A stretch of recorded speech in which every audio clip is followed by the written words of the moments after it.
neighboring areas. So before we really dive in, let's just see. We'll test out the chat right now. Can anybody tell me what the five players on this title slide have in common? Go ahead and type it in the chat if you like. And Greg, let me know if you're seeing anything. I do see Joe Adana, and he's got the answer because we had this presentation two Oh, weeks ago. okay. What are you seeing? Born in Colorado. Born in Colorado, but there's more. What else? At Hmm. least we could see somebody in the chat. Oh, that's great.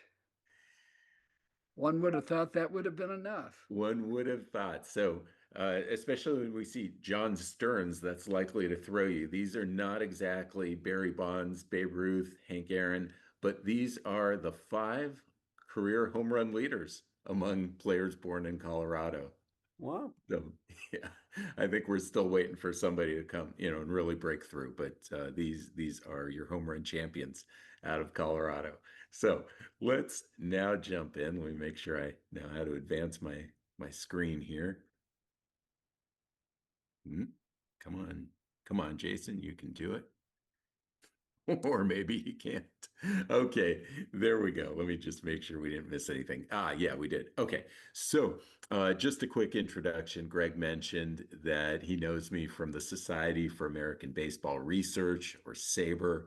I'm part of the Chicago chapter, not the most typical Chicago chapter member, because usually people ask us Cubs or Sox. In my case, I grew up in Los Angeles, so I've been a Dodger fan my whole life.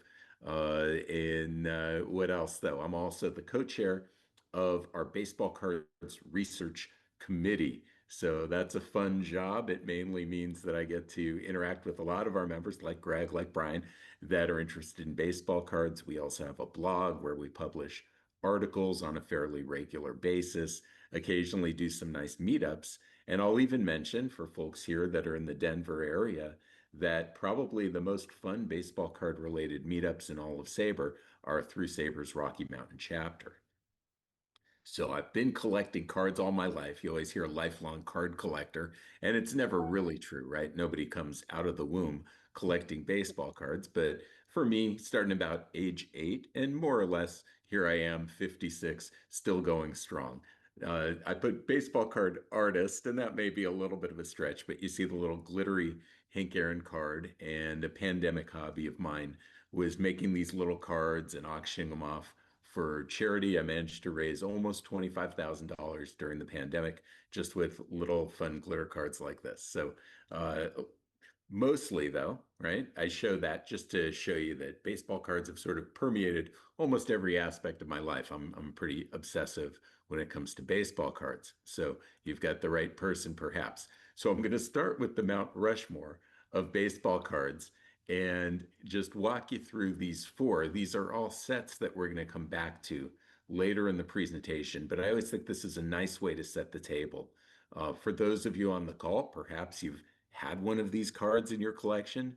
If you've had more than one of these cards in your collection, you've had a heck of a collection. I'll say that for sure.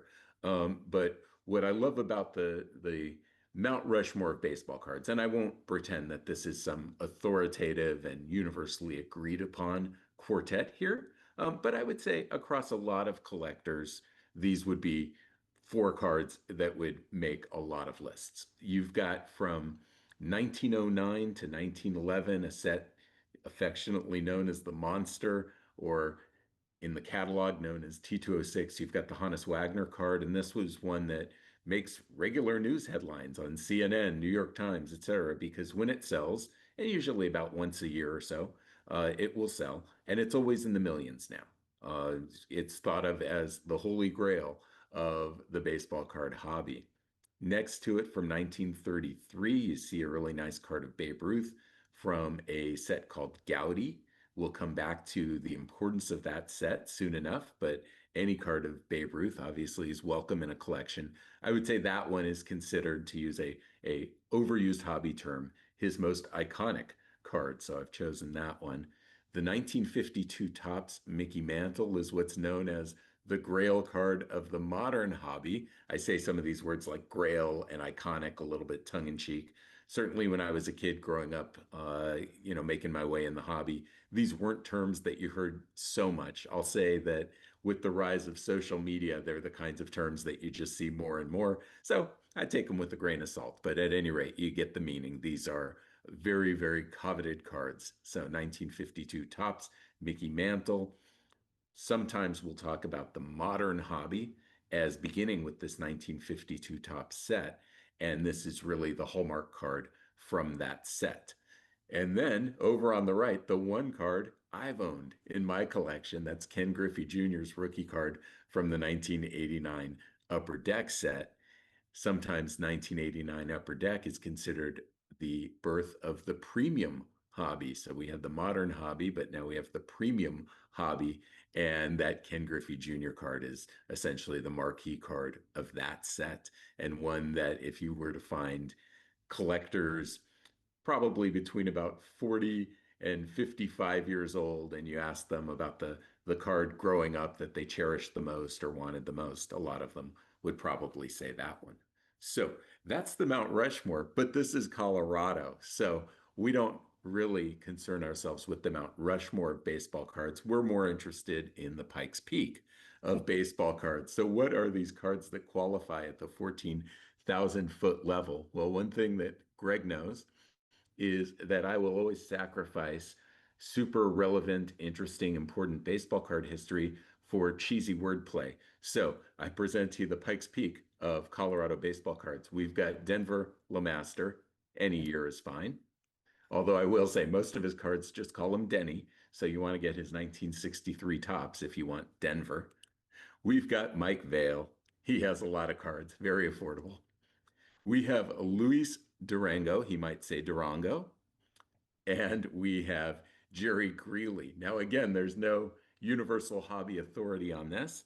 There's no even, I would say, strong consensus, but I'll just call these the Pikes Peak of Colorado baseball cards. So I'm always looking for a Colorado connection when I present to this group.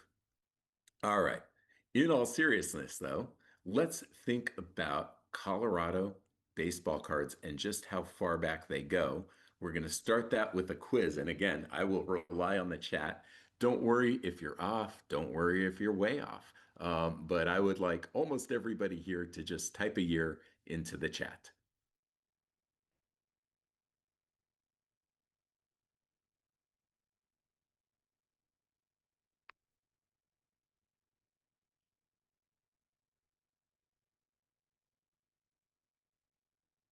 Okay, I'm seeing 1912. That's a really good guess from Brian. I'm seeing 1901 from Kelly. Okay.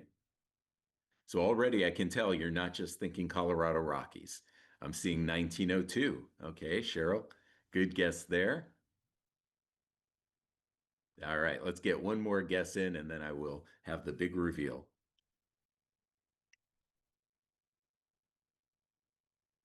Okay, some 1920s, 1928, 1922.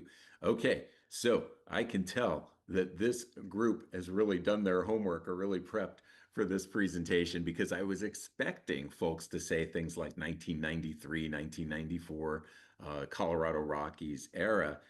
In fact, I will confess, I would have gotten this wrong if somebody had asked me before I prepared for a similar presentation with Greg back in 2022. The answer, believe it or not, is here we go. There was one of the most famous 19th century baseball sets from Goodwin and Company Tobacco called Old Judge. It was issued over a 4-year period, 1887 to 1890, and perhaps surprisingly, it included 13 different Denver Bears players with names like Klessman and Silch. I'm not sure, that might be the graduate version of this course where you cover these guys, but at any rate, literally 13 different Denver Bears in this old tobacco set. So I would have never guessed that if somebody had asked me 5 years ago. But in fact, not only is it a very, very early year when we think about Colorado baseball cards, but this is often considered and this is a sticky point here, I'll confess, but this is often considered the first baseball card set. Now, all kinds of arguments could ensue among people that really know Recording in progress. among people that really know their 19th century cardboard. There might be people out there saying, well, actually, what about? And they might name something else. But I would say, for the most part, we could certainly say this is the first major baseball card set ever, the first major baseball card set ever, and it included Denver. Now, part of the reason I say major, you see right there on the slide, it has more than 500 cards.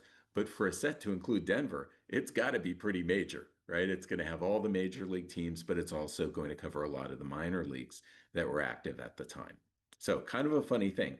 Now, these pictures are about to disappear, but I want you to keep them in your head for just a second, because one of the things that's important to know is that baseball cards themselves didn't originate in a vacuum, right? It wasn't like one day there was nothing and the next day there was a set with 500 plus baseball cards. So just keep these in your mind's eye as I advance the slide, and you'll see at least some visual similarity to these right here.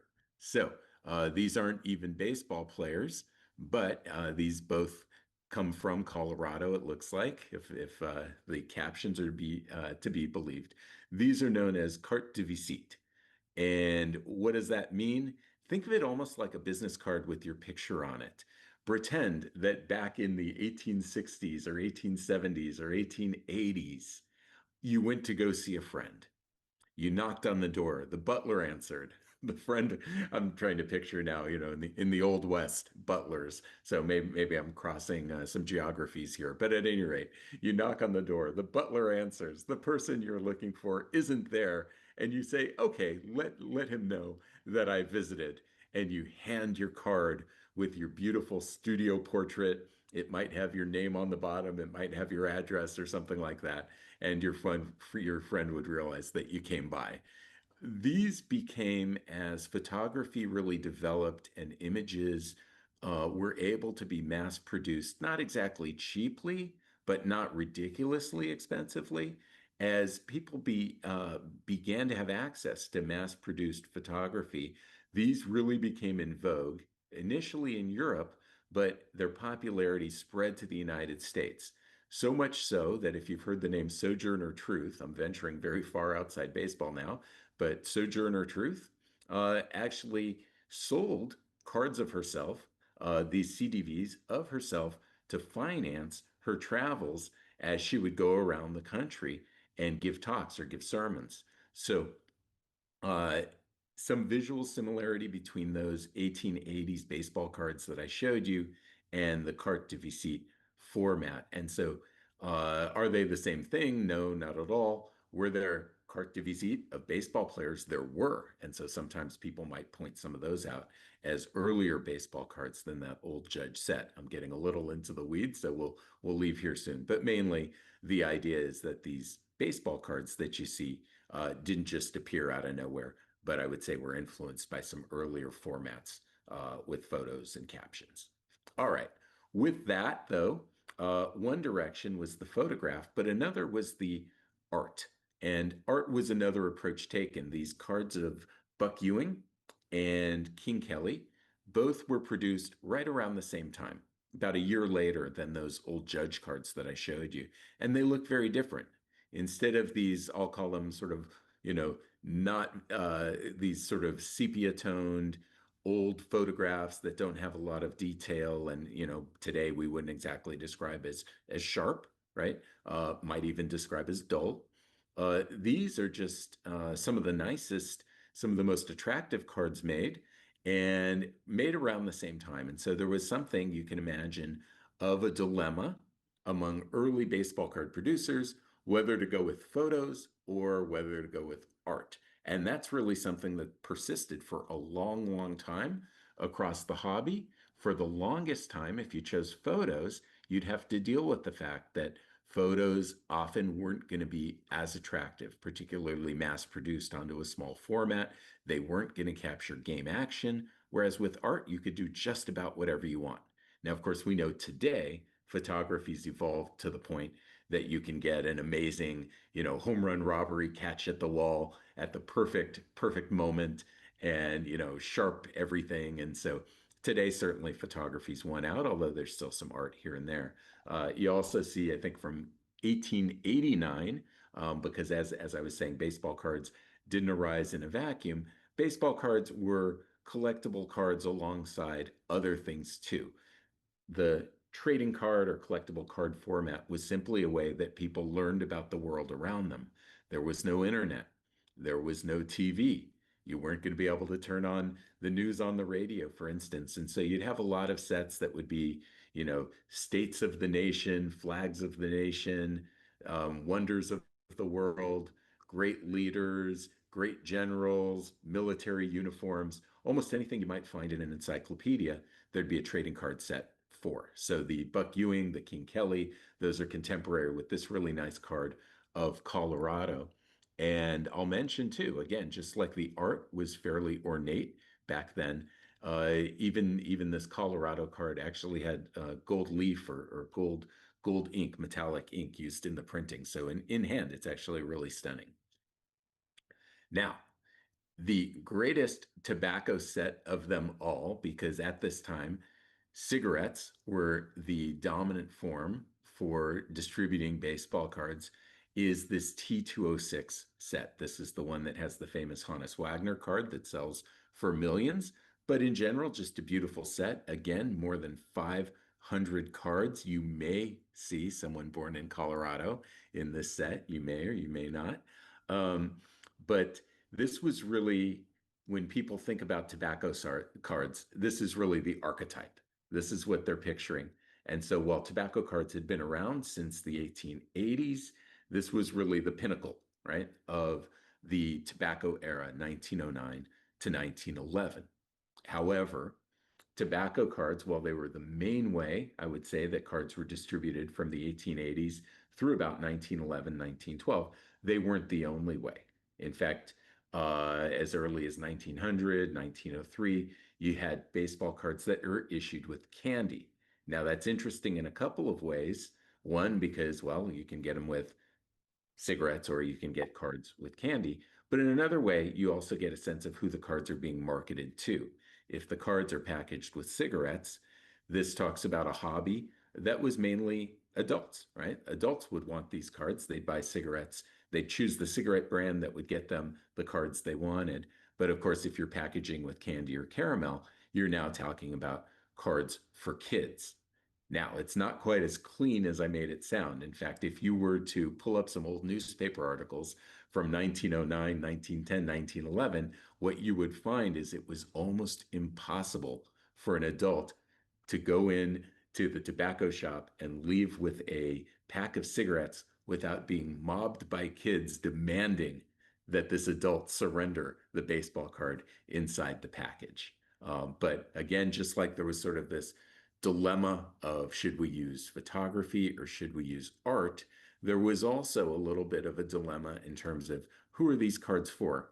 Should we market to an adult market through cigarettes or a children's market through candy or caramel? And obviously it depended on the company producing. If you were a tobacco company, you'd hit the adult market. All right. There were other notable tobacco issues, and I want to bring those up. Visually, this card of Hunt, again, there could be a Colorado connection, I won't say, but this card of Hunt on the Sacramento Sacts of the old Pacific Coast League looks almost exactly like those T206 cards that I just showed. And in fact, the American Tobacco Company, which was a monopoly covering almost, I'll say 96% of the tobacco market at the time, the American Tobacco Company, while they issued their T206 set, for most of the country, issued the what's called T212 set in a particular brand of cigarettes called Obak Turkish cigarettes, 1909 to 1911, the same exact years over on the West Coast. They covered the Pacific Coast League and eventually the Northwestern League as well. Now there's an innovation, which is why I'm showing you the back of the card of Hunt. If we were to flip over almost any baseball card previous to this 1911 card of Hunt, you would find either a blank back or you would just find an advertisement for a product. You might find a list of other subjects in the set. That could happen too. This set was the very first where you'd see statistics. You can see 1912, GW, games won, GL, games lost. So he went 12 and 18. Do the math. That's a 400 percentage. That's the PC there. And you also see a little bio. These were firsts. Now, the American Tobacco Company in 1911 didn't just put out these cards, but they also put out this nice gold bordered set known as T205. You can see a card here of Rebel Oaks.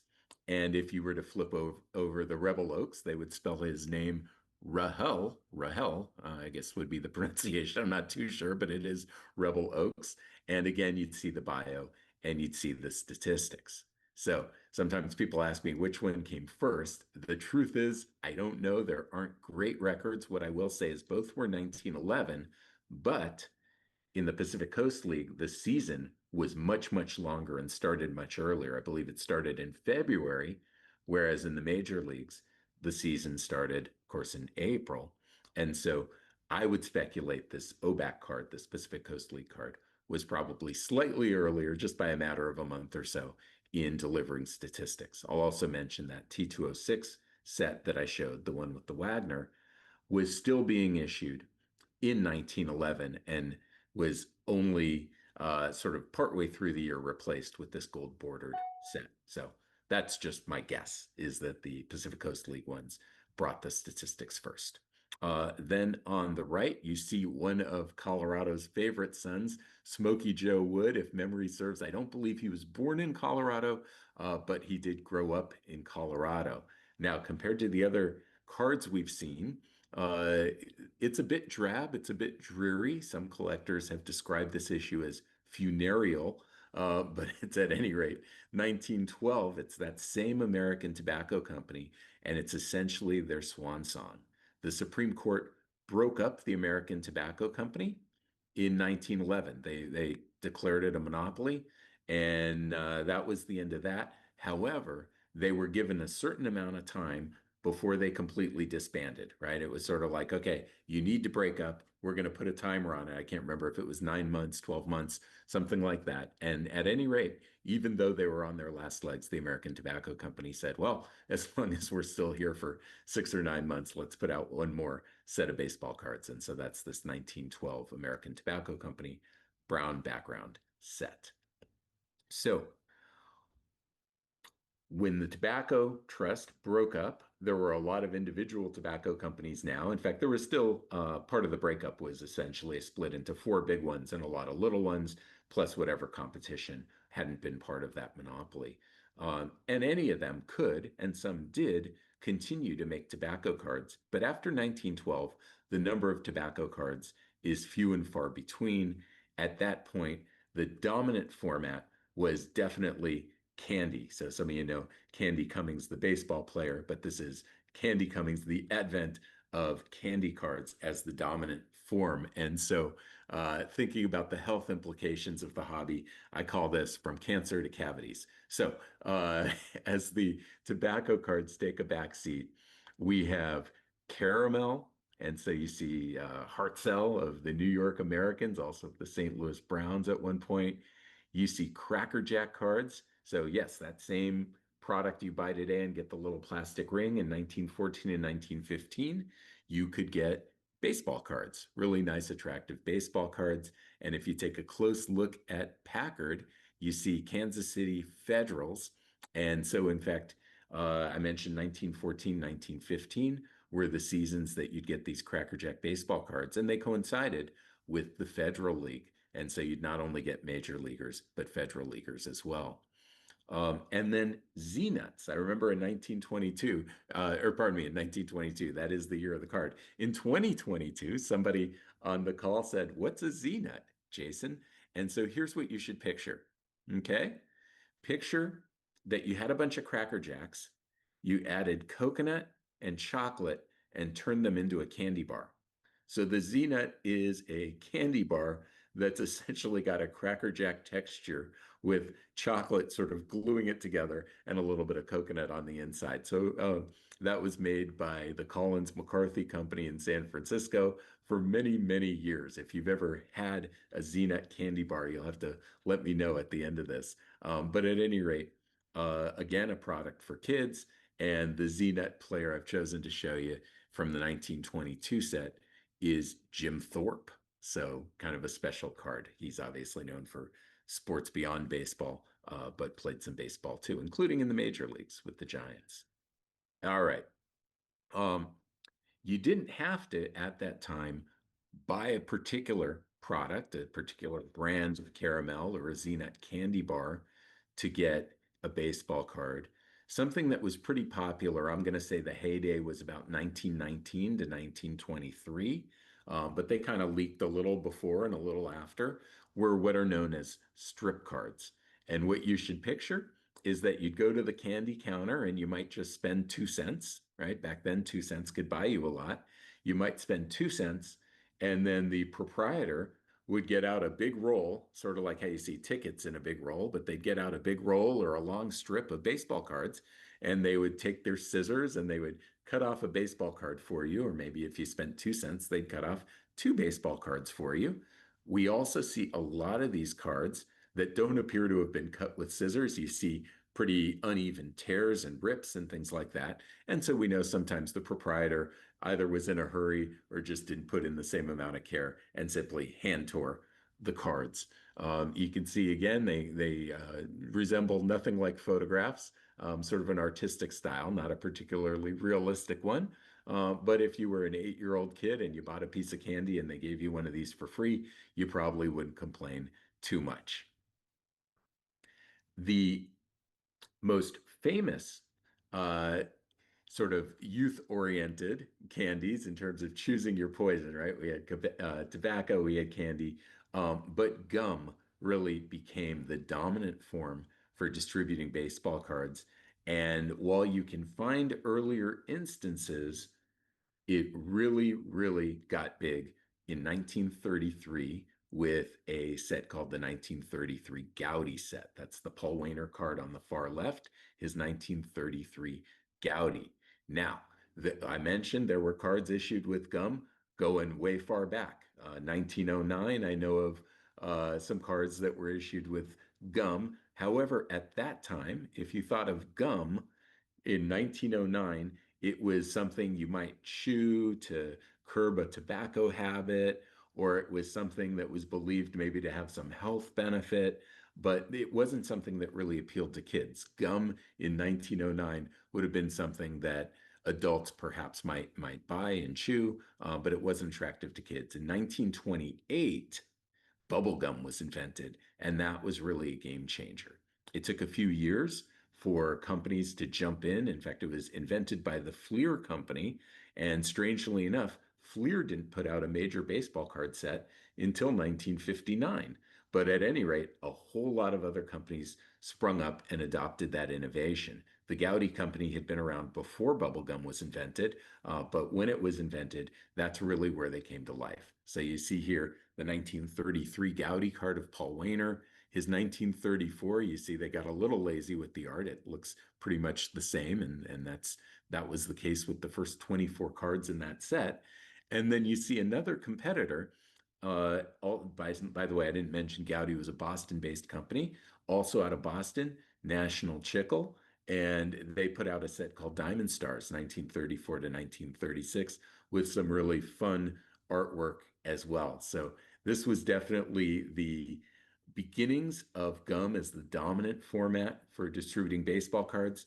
My best guess for all of you, certainly for me, is that if you bought any baseball cards at all as a kid, of course it came with gum, right? And that was true for roughly 60 years. If you haven't bought any baseball cards in a long time, if it's been decades, you might be surprised to know, and even a little bit sad to know, that baseball cards no longer come with gum. Makes me sad. All right. I'll just put a local spotlight here. give me a chance to show some pretty attractive cards. One of them, it'll be extremely difficult for you to see. In fact, I would argue, even if you had the card in hand in a magnifying glass, you might not make it out. But since this is Denver, well, 1941 Denver Bears sensation, Dizzy Dean. So I think he played for some other teams and did some other good things. But one of the reasons I love this card, I really love, I'm looking at the one on the left, his 1933 Gaudy card. So again, the first major gum set. In the background, it looks like he's at a public park or something, or just on a field somewhere, but you don't really sense he's in a ballpark. But at any rate, it behind him, right, amidst the shrubbery, you see some sort of advertisement, almost like a billboard. I believe that it says, and it's hard to make out, but I believe that it says Big League Gum. So essentially an advertisement, if you will, for Gowdy, which sold Big League chewing gum. So, uh, second card, this is also from that National Chicle company that made the Diamond Stars. Pretty innovative set for its time. You can maybe see a faint die cut traced along his upper body. This was a card that you could sort of punch out and fold, and it would stand up all by itself. So kind of a neat set that was made then. And you might wonder, wow, that's pretty innovative for its time. Jason, were those the first die cut cards? And in fact, no, you can go all the way back to the 1880s for such technology, believe it or not. All right. With that, let's take a look at one of the major players in the gum market. They were called Gum Inc., not the most imaginative of names, but I say version one because they really had two very different chapters in baseball card history. When Gum Inc. first appeared, at least in a major way, almost any time I say, when these guys first did this, you can almost always find something really little and minor and not very significant from a year or two before. So I'll say when they first appeared with major baseball card sets, they branded them as Play Ball. And you can see three different cards of Joe DiMaggio. I'll point out a couple patterns because they're fun to me. These are a little bit in the weeds. But in his 1939 card, a nice portrait. His 1940 card in the middle, a nice action pose. And in fact, that's how Playball did their sets in 1939 and 1940. If you find somebody in both sets, chances are 90% or above that one's an action pose and one is a portrait, right? If it's an action in 39, they went portrait in 40. If they went portrait in 39, they went action in 40. Similarly, again, right, these play ball sets are pretty predictable. If you find a player in the 1940 and the 1941 set, well, 90% chance that it's just a colorized version of the image already used. Now, I can tell a little bit of I'll give a little bit of baseball card history here. So some of you maybe know that baseball celebrated its centennial in 1939. Historians would clarify quickly that it wasn't the true centennial of baseball, but nonetheless, a centennial of baseball was celebrated in 1939, and a patch was designed to be worn on the shoulders of all the uniforms of not only major leaguers, but even minor leaguers. The original winning design actually operated off this photo that you see in the second and third DiMaggio cards. The photo, of course, would have had to have been taken before 1940. In fact, it was, I think, a 1936 photo of Joe DiMaggio that was used for the memorial patch. Well, when Major League Baseball, or I should say when the leagues, because they hadn't quite merged in that way back then, but when leadership saw the patch and they could tell it was Joe DiMaggio, they said, that isn't really the spirit of what we're looking for. And it was replaced with a generic player. However, the Philadelphia A's were the original patch. So if you were to go look and you found a photo of a Philadelphia Athletic in 1939 and you look closely at their shoulder patch, you would see this image of Joe DiMaggio from about the shoulders up. All right, enough about Gum Inc. version 1 under the Playball brand. At this point, I don't want to call them a monopoly. They weren't. But 1939, 40, 41, if you ask most collectors who have cards from that era, oh, what were the sets back then? They'll say Playball. And they'd have to think pretty hard to tell you, oh, yeah, that's right, double play. That was another one or something like that. Play ball was definitely the dominant baseball card brand, but they would not be dominant for long. There would be war. So, um, I have a Colorado player here on the left. I don't know that anybody could guess just from the picture, so I'll let you know. It's Johnny Lindell from Greeley, Colorado. But let's take a quick look. Al Brazel, I think, as well, now that I think about it. But let's take a look at Gum Inc. when they came back after the war, right? So we had 1939, 40, and 41, and then it stopped. And that wasn't coincidence, right? During the war, cardboard, ingredients for gum, these were all things that were rationed. And so you weren't going to see a lot of baseball cards during the war years. It wasn't until 1948 that we got a major baseball card set once again. And that was again from Gum Inc.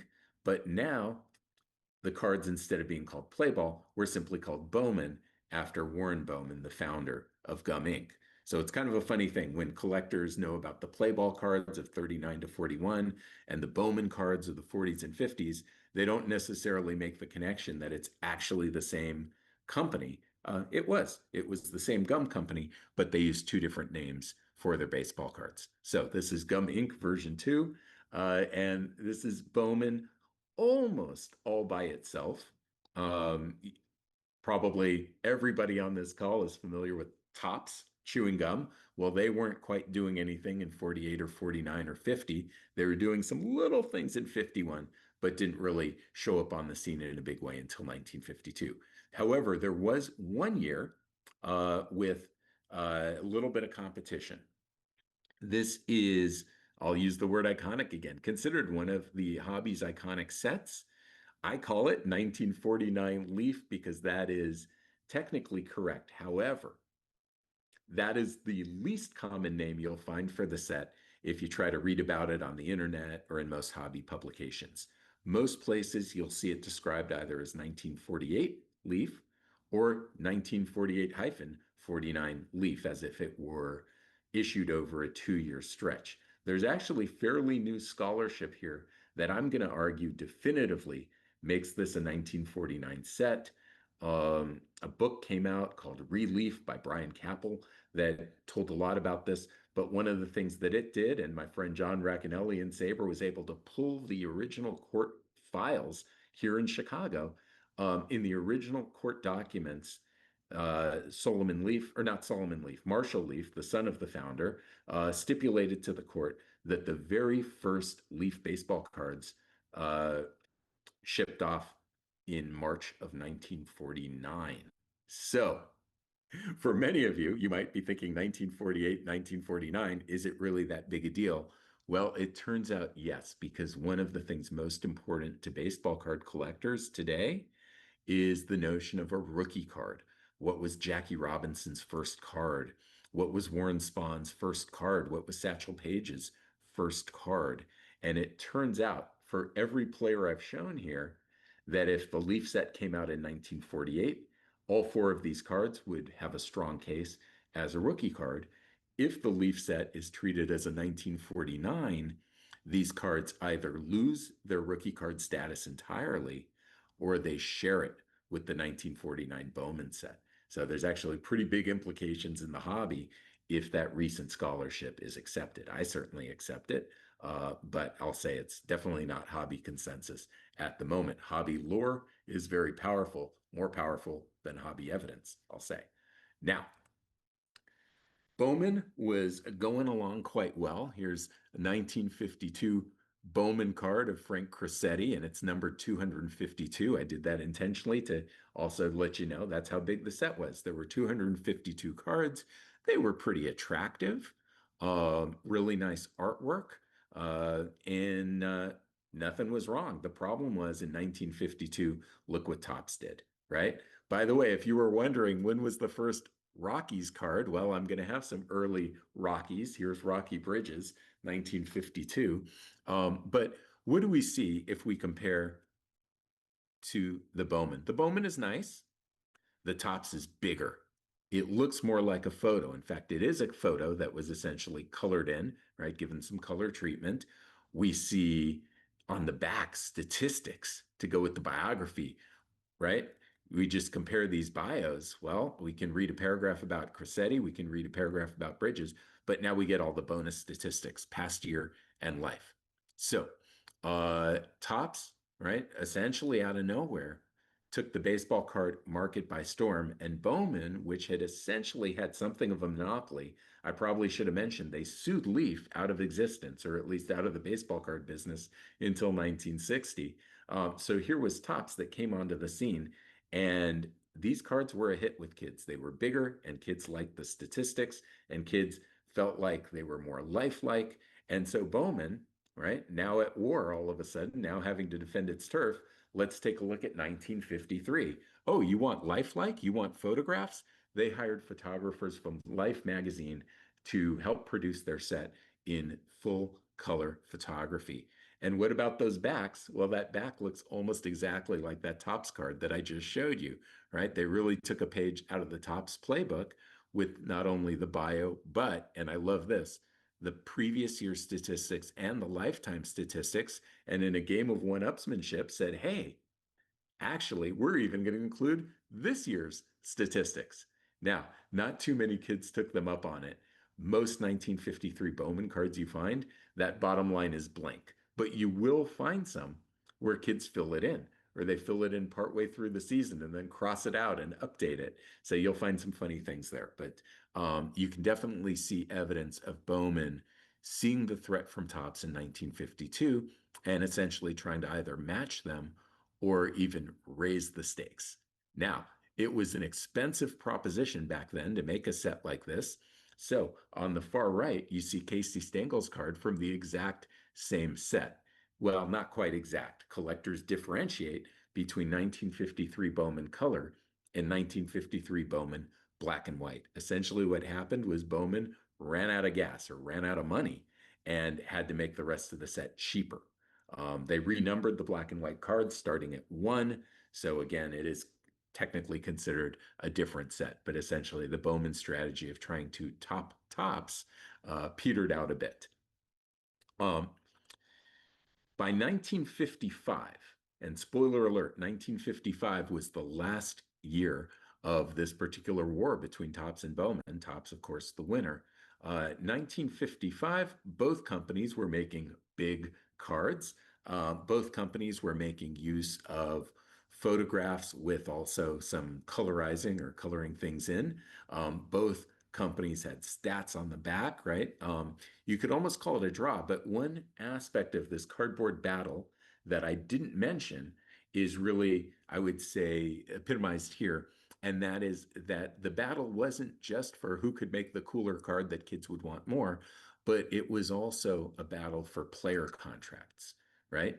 1955, Bowman had Mickey Mantle, Topps didn't. If you were a kid and Mickey Mantle was your favorite player, I've probably just described half the kids in New York at that time, and you found out that Mickey Mantle was only in the Bowman set, well, you weren't going to buy a lot of Topps that year. Now, something interesting happened. Bowman, because they got there first, Bowman, because they had signed a lot of exclusives early on, even before Topps really joined in, Bowman did have exclusive rights to a lot of the game's top players. Not all of them, but Mickey Mantle was one that Bowman had in 54 and 55. Topps didn't. For a time, Stan Musial was Bowman only. Roy Campanella for a time was Bowman only. A lot of the biggest players in the game. Um, what that meant for Topps was to fill out their set, they had to get creative. So in the top set, you'd see a lot of manager cards, you'd see a lot of coach cards, right? Kids weren't exactly hungry for coach cards, but you'd see a lot of coaches. In, for instance, the 1954 Topps set, I think you had something like 20 coaches. But also, what Topps did was they went after rookies that were sort of not exciting enough for Bowman to really care about. And so, a funny thing about Topps, in some sense, getting contractual leftovers, I don't want to pretend they didn't also have contracts with some of the biggest stars in the game. But in general, Bowman tended to be ahead in the contract wars. And so Topps did have to look for scraps. The result was in 1954, Topps had to settle for unproven rookies like Hank Aaron and Ernie Banks, which means if you want their rookie cards, it's in Topps, it's not in Bowman. And in 1955, Roberto Clemente, tops only. Sandy Koufax rookie card, tops only. So it was sort of a funny strategy in that initially Topps thought, all right, we've got to settle for these rookies instead of these big superstars. But it turned out that some of these rookies, of course, became the biggest superstars in the game. And now these cards are the most desirable cards of the era: the 54 Aaron, the 55 Clemente, the 55 Koufax. So ultimately, Bowman couldn't keep up. Topps ended up buying them out. There was a lot of litigation, but in the end, Topps bought them out, including their contracts, including their design, including their name, which it would use again in 1989. But starting 1956, you had a monopoly. Again, I'm going to go with some early Rockies cards here, right? These are all early Rockies, either Bridges or Colavito. But you can see Topps, even though they were all by themselves, they still put out some really nice designs, including in 1957. That's that second card you see of Rocco Colavito. 1957, almost taking a page out of that 1953 Bowman playbook with full color photography, right? That was sort of a one and done as far as the 50s went. They did it once and then immediately abandoned the approach. But at least for a minute, we'll say the top set looked a bit like what Bowman had going in 53. All righty. The Topps monopoly of the late 50s did eventually hit some challenges, and I'm just showing some examples here, but these are probably the main ones. Fleer in 1959, I mentioned Fleer invented bubblegum in 1928, but didn't really jump into baseball cards until 1959. Again, picking up the theme of the battle for contracts, Fleer signed an exclusive with Ted Williams. He was obviously near the end of his career, but what a loss for Topps not to be able to have Ted Williams in its 1959 or perhaps 1960 sets. So Fleer did an entire 80 card set of just Ted Williams. So a little bit of a challenge to the monopoly. If a kid, if their favorite player was Ted Williams, maybe they wouldn't bother with Topps. They'd try to collect that Fleer set. If I were around back then, I'd try to do both. All right. Fleer the following year put out a set of all-time greats or baseball legends. Think Tris Speaker, Ty Cobb, Honus Wagner, Babe Ruth, right? No active players except Ted Williams in that set. But I'm showing Branch Rickey because this is the only baseball card in existence, if you look at the sign on his office door, reflecting the Continental Baseball League. And I believe Denver would have been one of those franchises, if I'm not mistaken. You also see the third card, that nice black and white photo that almost has a halo effect of Sparky Anderson. That was Leaf. Remember Leaf from 1949? Almost sued out of existence as far as baseball cards were concerned, but they were able to come back in 1960. They didn't last long. They put out essentially half of a set and disappeared. Fleer, the Jim Cott card here. Fleer in 1963 decided to take aim at Topps more directly with a set of active major leaguers. And again, not much success. The set ended at, I believe, 66 cards plus a checklist. So they didn't get very far, but a few Hall of Famers are in the set. More than a few, really. Roberto Clemente, Bob Gibson, Sandy Koufax, Willie Mays, Jim Cott, obviously. So not too bad. But these challenges were essentially short-lived. Topps would have the latter half of the 60s to themselves, and in the 1970s be just about untouched. I've got some cards here. This is starting to get a little more into my era in terms of the kinds of cards I might have gotten out of packs. That Steve Garvey card was my favorite as a kid growing up in LA from the 1978 set. Topps withstood a challenge to its monopoly from a company called TCMA, and they issued a set doing business as SSPC that was a full-fledged 600 plus card set of major leaguers. Topps shut them down very quickly. However, the Topps monopoly would not last forever. Competition and change came quickly with the 1980s. Specifically, 1981, two new entrants to the card market. This was the result of legal battles that had been playing in the courts for years. Finally, the court ruled in favor of Donruss and Fleer entering the baseball card market. Basically, Topps needed to let these other companies in. They got their MLB licenses, MLBPA licenses, and put out full-fledged sets starting in 1981, and both would continue to do so for a period of just about 20 years. Fleer, of course, a familiar name. I just showed you some Fleer cards from the 1960s and even the 1959 Ted Williams. Donruss had been making trading cards. For instance, even as a kid, I bought their Elvis Presley cards out of packs before 1981, but this was their first major baseball offering. Come 1986, another company jumped in called Sportflix. If the picture looks fuzzy, it's because it was a magic motion card. You could turn it one way and see Ricky Henderson's face, turn it another way and see him batting. 1988, a company called Score joined the mix. And then 1989, most pivotally, if that's a word, Upper Deck. And I mentioned in the context of that Ken Griffey card, Upper Deck being the birth of the premium hobby. These Upper Deck cards were expensive. Entire packs would cost $1 if you were lucky, but often they were marked up. They were hard enough to find, or collectors wanted them enough that at a hobby shop, even if the suggested retail price was $1, the hobby shop owner might be charging $1.50 or $1.25 for a pack. That back then, trust me, was a lot of money. I was a kid that grew up spending 20, 25, 30 cents on packs, and all of a sudden here are packs that are going for $1 or more. Now, a lot of changes tended to happen, not just with more card companies, but in the 1980s, you saw the birth of a lot of trends. Rookie card mania. When I first started collecting in 1978, nobody cared about rookie cards, I'm going to say, right?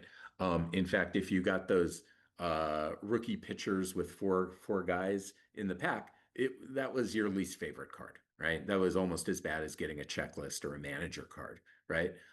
You wanted stars, or at least you wanted players on your favorite team, but you wanted Johnny Bench, Pete Rose, Nolan Ryan. You didn't really want little pictures of guys that barely played. But that all changed around 1981. Different collectors will put different dates. But in the early 80s, it not only became a big deal to get a player's first card, it became the biggest deal. So much so that when you were buying your packs of 1984 cards, you were buying them to get the Don Mattingly and Darryl Strawberry rookie cards, right? Most sets today are remembered for their rookie cards. They went from not mattering at all to being almost the only thing that mattered for many collectors. Now, if you're a little more old school about your collecting, you might say, not me, other people, but not me. And that's fine. But I'm going to say 95% of the hobby is dominated by an interest in rookie cards, probably more than it should be. So here, of course, I don't know whatever happened to this guy, but here's a rookie card or even pre-rookie card of an outfielder in the New York Penn League named John Elway. So I heard that he moved to Denver after his baseball career fizzled out. But anyways, that's pretty hot card these days. What else kind of came out of these 1980s? Boy, oh boy, you couldn't go to a card show in the 1980s without hearing somebody say, "What's it book?" Meaning, if we open up the Beckett Baseball Card Monthly magazine, what is the book value or what is the price listed? And you would hear that not only from people my age today, right? People in their 50s like me. You would hear that from 7-year-old kids, right? Somebody would open a pack of cards and they'd say, "Oh, nice, I got the Greg Jeffries." And the first thing you'd hear is, "What's it book?" And then the person would say, 80 cents. Oh, wow. I think it was 70 cents last month, right? So kind of an obsession with pricing. Beckett Baseball Card Monthly started in 1984. These days, if you want to know what your cards are worth, you're probably going to look online more so than in a magazine. But at any rate, this sort of fixation on card value definitely grew out of the 1980s as well. Moving ahead a little bit, 1990, but still through today. In the old days, which I'll just call, 1978, when I was buying packs, there were 726 cards in a set, and each one was about as rare as any other, right? There was no card that was particularly considered a rare prize to pull out of the pack. A good player, you wanted that, but not really a concept of rarity. Well, that changed. Upper Deck in 1990 put 2,500 autographed Reggie Jackson cards into their packs. And they were producing cards, by the millions, by the tens of millions, if not the hundreds of millions. And so only 2,500 signed cards meant that you could buy boxes and boxes and boxes of this product. You could go through thousands and thousands of cards and not get this card. Now I'm living proof. I bought thousands and thousands of 1990 Upper Deck cards, and I never once saw one of these, nor did any of my friends. This phenomenon, though, still exists in the present. You buy a pack of baseball cards, and you might be hoping for that hot rookie card or your favorite player. But what you're really looking for is a rarity that's been inserted, sometimes called a chase card in the hobby. Another trend, this came in the early 90s, but something that you'll still hear today.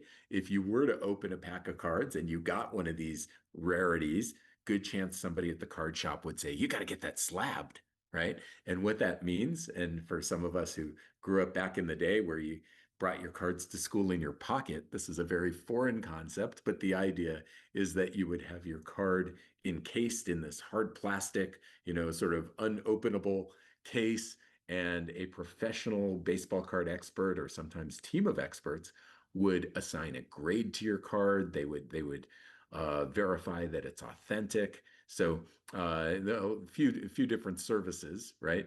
And this is what many collectors do today with their most valuable cards. Some collectors get carried away and even do it with their cards that aren't that valuable. It's not a cheap thing to do.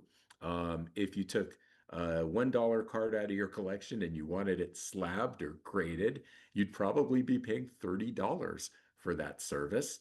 And if you had a more expensive card where you might think it would make sense, it's actually a sliding scale where the more your card is worth, the more you'd get charged to have it graded. So it's not a cheap thing to do.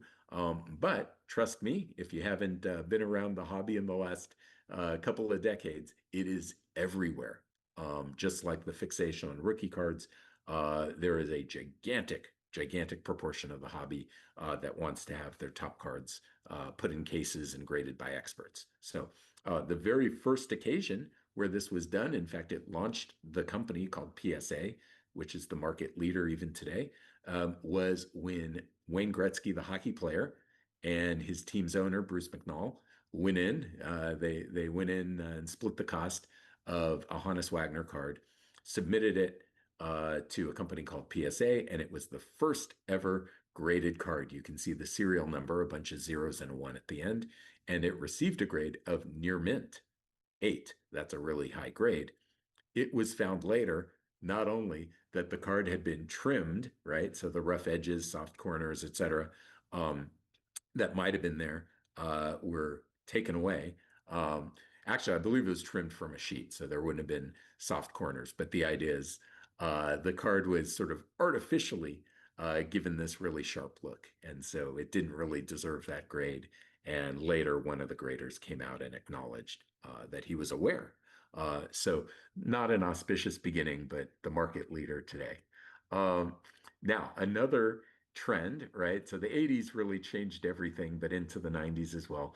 1992 to present, no gum, right? So 1933, that Gaudi set really kind of launched the gum era for baseball cards. Starting 1992, Topps no longer included gum among the various reasons. Well, A, nobody was buying these cards for the gum, but B, the gum could damage the card, right? It wasn't worth it.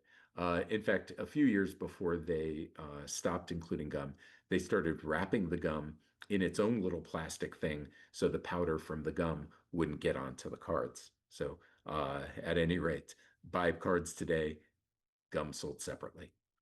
Now, another thing near and dear to this audience is starting in 1993, the very first Colorado Rockies cards. So we saw over 100 years earlier, the first Colorado baseball cards. And if I just joke around with guys like Rocky Bridges. Well, we can find Rocky's cards, going back to the 50s, if not earlier. But this Ryan Turner card from the 1993 Bowman set, considered the first Colorado Rockies card. Notice no actual Rockies stats on the back yet. Um, Now, the Bowman name is one you've heard. Topps and Bowman battled in the early 50s for cardboard supremacy. Topps won out. I mentioned they not only bought Bowman's designs and contracts, but they even bought the Bowman name. Well, the Bowman name was dormant in the hobby for decades. In 1989, right? Because not only were there 8 different major companies producing baseball cards in the 1980s, but most of them had more than one product line. Topps introduced a second product line and decided to resurrect the Bowman name. So from 1989 all the way to the present, in fact, there's still Bowman cards today. They're made by Topps, but this is Topps with what it purchased back in 1955, the Bowman name. So a connection then to the very first Rockies card and the cardboard battles of the early 50s. One other thing I want to highlight, and then we're going to kind of close it up, maybe take some questions, see if Brian has things to add. But I showed that Reggie Jackson card where there were 2,500 of them made. Well, taking things to their natural extreme, right? The one of one. So here's a Larry Walker card where there's literally only one. And you might see in the lower left-hand corner, there's this sort of stamped 1/1, indicating to the lucky collector that pulls this card that there was literally only one of these. So a lot of times, hobbyists like myself, thinking about the history of the hobby, think about that Hannes Wagner tobacco card, of which there are believed to be fewer than 100 in existence today. That's what we picture when we think rare baseball card. Well, nowadays, you can get a lot of cards much scarcer than the Hannes Wagner, where there's only one card made. You can't get any rarer than one card made. But the funny thing is that this practice is so prevalent, it sometimes carries the nickname manufactured scarcity, right? And almost a pejorative. Yeah, the card is scarce, but not for the reasons we used to care about scarcity. And so I'm going to give you a shocking stat. The total number of different one of one baseball cards in the universe today is literally over 1 million. So while there's only one of this Larry Walker, there are literally over 1 million cards of which there are only one, which in a way makes it seem not very rare after all. So Cards Unlimited, one last trend that I want to explore, and let's get you back into the chat for this. So here's Charlie Blackmon. Here's his Bowman card from 2017. How many different 2017 Charlie Blackmon cards do you think there are? Type a number in the chat. We'll see if anybody comes close.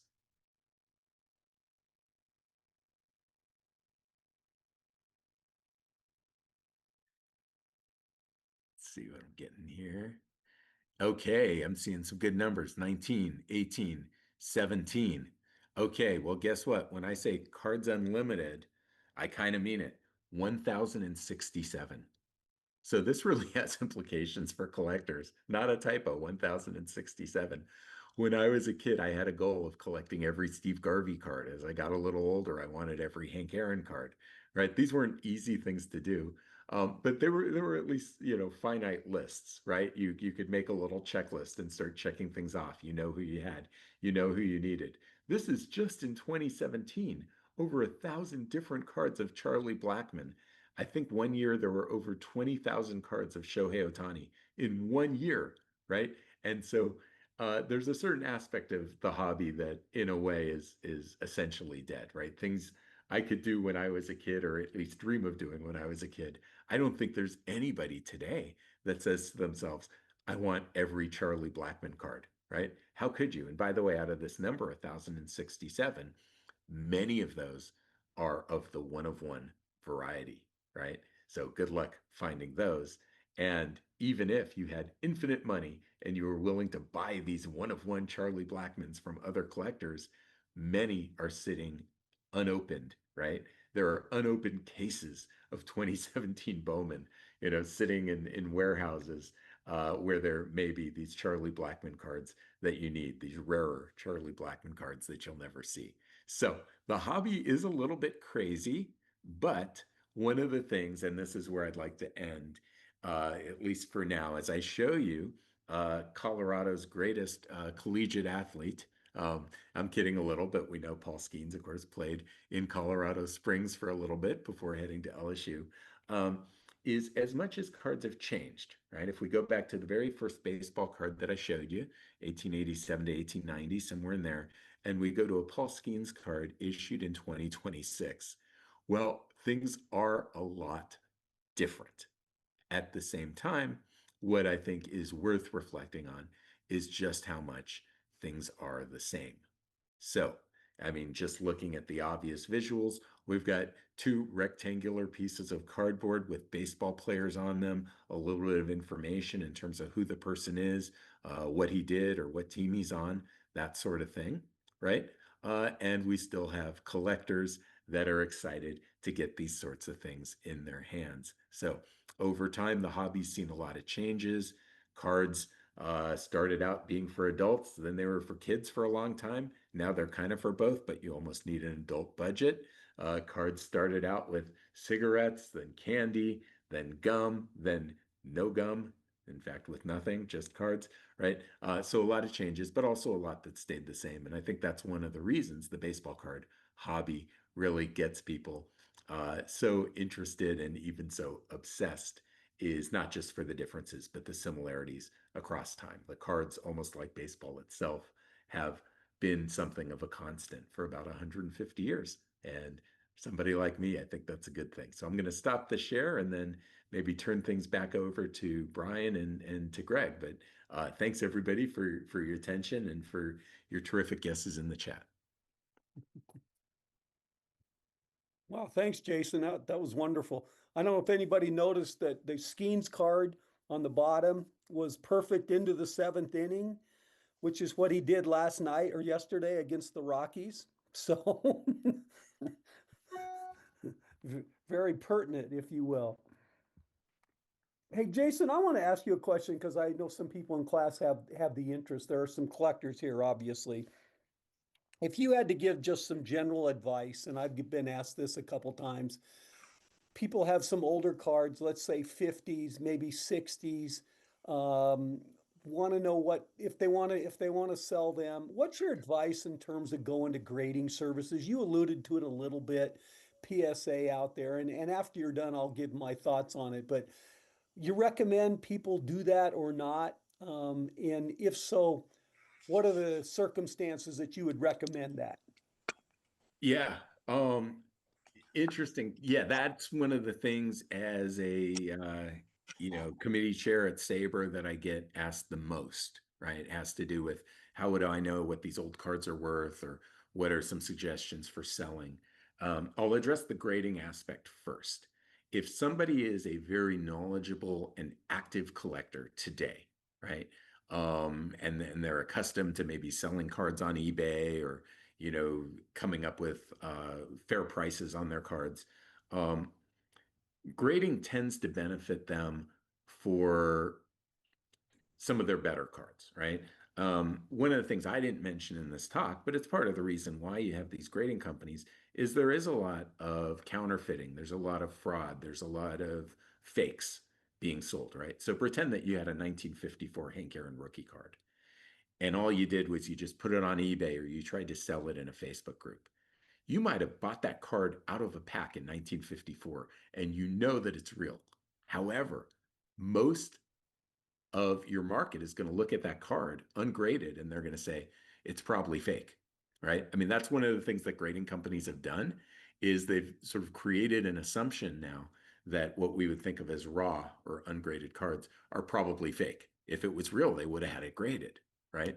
And so, uh, yeah. So if I were trying to sell, let's say Hank Aaron's rookie card today, even though it would sort of go against my nature putting the card in this plastic thing, I would probably have it graded to maximize what I could get for it. But that's if I were selling on my own through a site like eBay. Pretend I had a larger collection that might be of interest to an auction house. I know in Denver you have Mile High auctions. uh, one of my friends run Love of the Game auctions out of New York, right? um, if you're going through an auction house, don't grade your cards first because they'll grade in bulk and get discounts, right? Um, where I said you might pay $30 or more to grade each card, these auction houses that are big customers are going to get better deals. And so if you were going to work through an auction house, just let them come and see what you have or bring your collection to them. They'll take it from there. That's always going to be your best bet.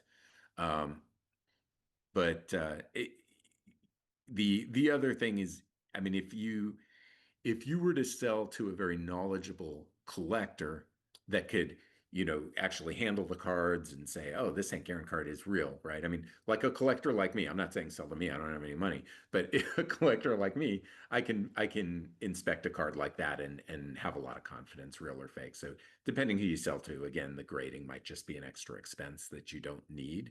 But in terms of sort of the mass market, things like eBay or Facebook groups, um, cards that aren't graded tend to go for much lower prices because buyers feel like they're taking a bigger chance. Does that Yeah. make sense? Yeah, totally. I hadn't seen it, haven't said it stated like that, so I appreciate that. And I know some of the people in the class have had some questions on that, so I think that that helps them. It's sort of, and it's interesting that these, and I'm not a fan of graded cards, but that you said, and you're probably, I'm sure it's accurate that now they've made it such a deal with grading cards that people suspect ones that aren't. And my whole Yeah. collection was never graded, and I Right. knew my cards were good cards, but the card companies have helped I guess redo the narrative on that. Yeah. Yeah. And they're especially with so many cards bought and sold online, I mean, for me, I think I have a pretty good eye, honestly. I mean, I buy almost every card I buy online is ungraded, but I look at it and I feel pretty good, and I'll see what else the seller is selling, and I'll look at their ratings, and I'll feel good. And there's only one time when I got the card in hand, I was like, oh no, this is fake, and I was able to send it back and get my money back, and there was no issue. But for me, I rely on feel a lot. I really do, right? And so for me, that means going to a card show, being able to take a card out of a binder and hold it. That's perfect. But I'll also say too that if you go to a card show or a card shop and somebody has a binder with 350 different cards from 1950s, nobody wants to fake that many cards, right? It's certain cards that get faked the most, right? The Roberto Clemente rookie, 33 Gaudy Babe Ruth. The Wagner, I just read that 13 out of the last 14 Hannes Wagner tobacco cards submitted to PSA were determined to be fake. 13 out of the last 14. Right? So, so there's certainly, it tends to be the big money cards that are going to be counterfeited the most. But uh, the hobby's full of surprises. I've seen fakes of cards where you'd wonder to yourself, why would somebody bother? But they did. Hmm. Yeah, see if people in the class, I'm sure there's some questions. I know that we have a bunch of collectors. Anybody want to raise their hand? Yeah, I want to encourage folks to ask questions, and I don't even think you have to electronically raise your hand. Certainly like to see more people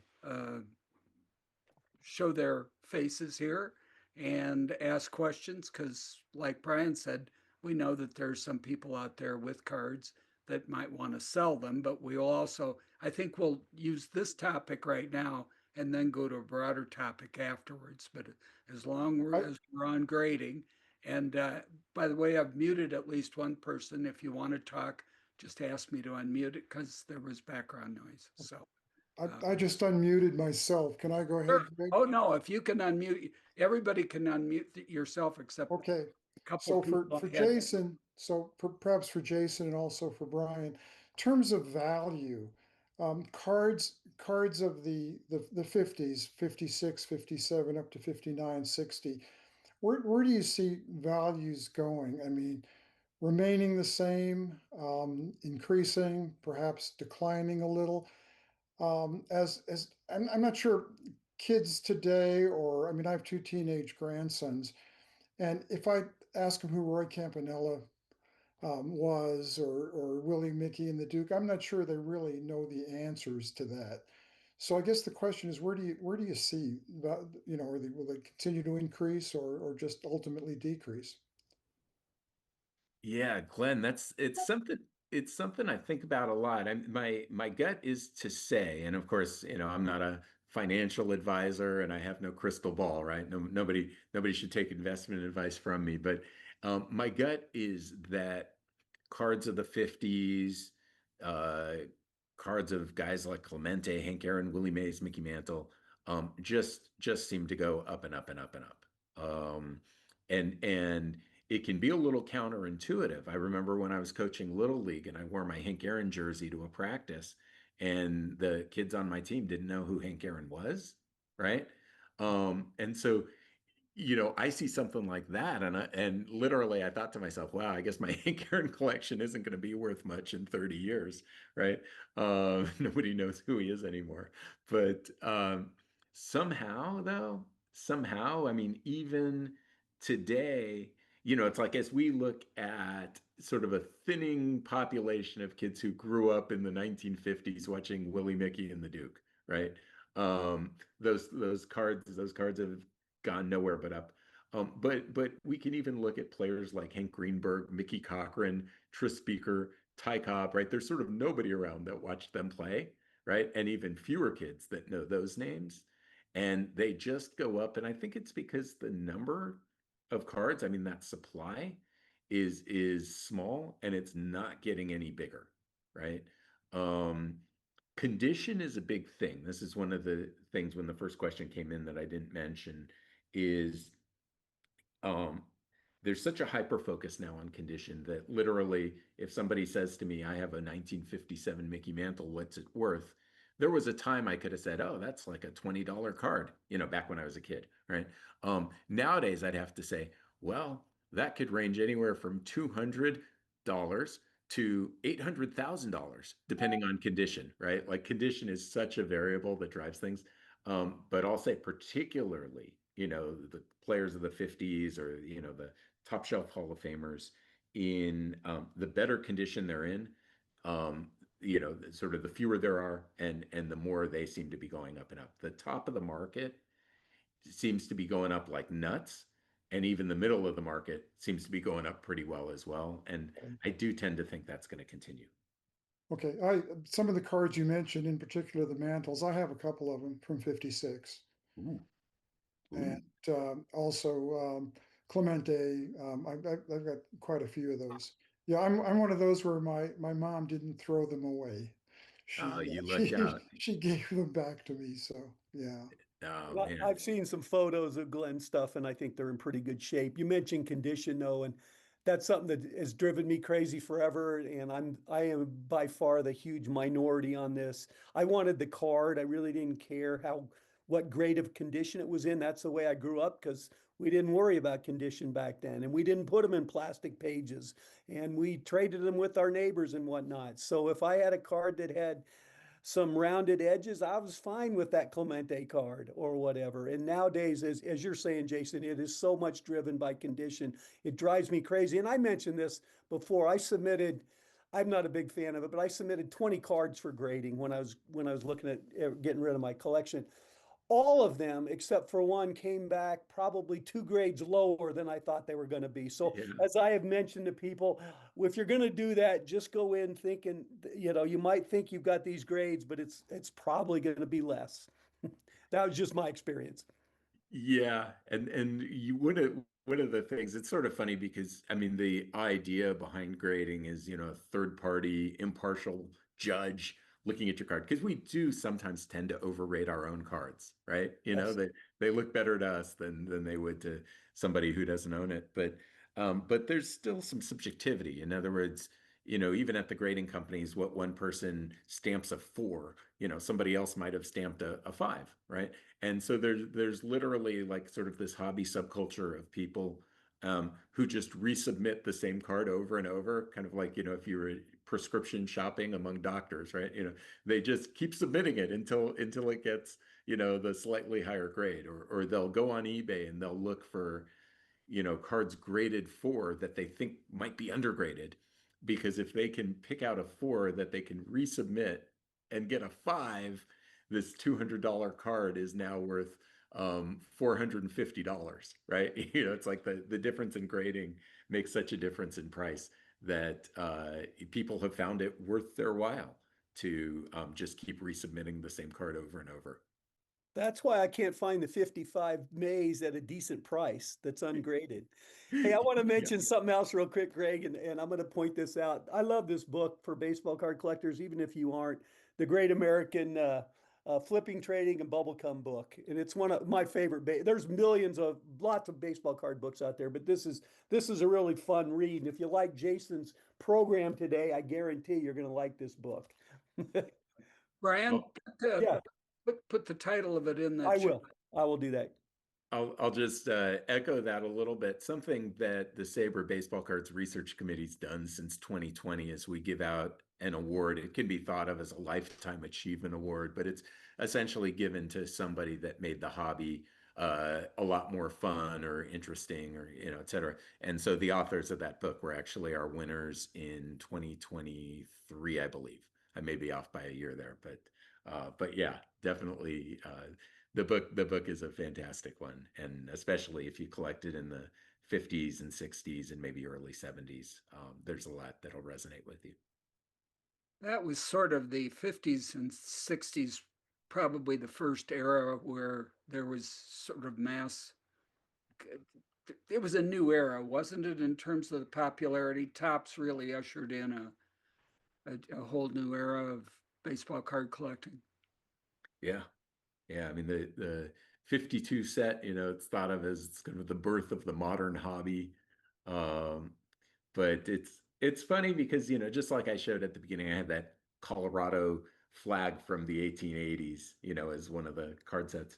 Um, you know, even in the 50s, baseball cards weren't the only thing, right? I mean, you had other sports, but you had Three Stooges, you had, military jets, you had kind of all these different sets. At one point, baseball became the dominant one, so much so that I think a lot of times even cards that aren't baseball cards will be called baseball cards, right? Like y'all did that Peanuts thing for one of your classes. I think there's a Peanuts one where if Beethoven's so great, why doesn't he have a baseball card? Right? And of course, a baseball card of a composer is a funny thing, but yeah, baseball became so dominant that the name baseball card seems to cover almost anything. There's somebody on Instagram makes baseball cards of poets, right? Well, they're not really baseball, but okay. But they're called baseball cards. But today, I will say, like baseball, I think is still leading. But when you go to card shows now, sometimes you struggle to find the baseball card table. I Um, know. you see a lot of basketball and football, and you see especially now a lot of Pokemon, right? If you have kids or grandkids that do that, I have a nephew, I guess, that got into it for a little bit, but it's funny. Yeah, baseball definitely sharing the stage. I think Joe maybe has a question.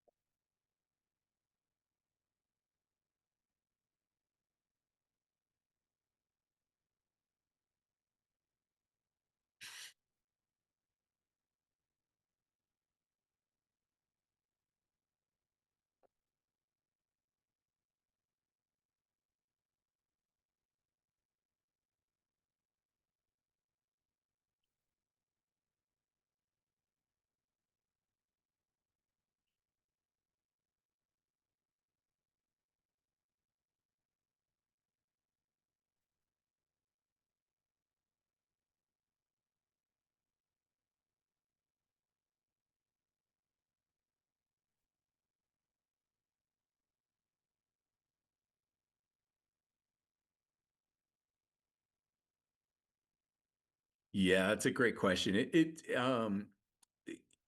So even with kind of changing demographics, I still see these cards of the 50s only heading upward. And I'll say the baseball card hobby doesn't seem to follow the traditional laws of economic theory, at least perfectly. Eventually, maybe all things do, but it seems to sort of survive in its own world where things just sort of go up. But in terms of selling a set, I mean, yeah, complete sets from the 1950s. I mean, you really have something there. That's the kind of thing where, even an auction house might say, "Hey, we'd love to get involved in selling that for you." But it comes down to time. So selling a complete set will almost always get you the least money, but it's also quick. It's a single listing, right? You'd say complete set, here it is, boom, right?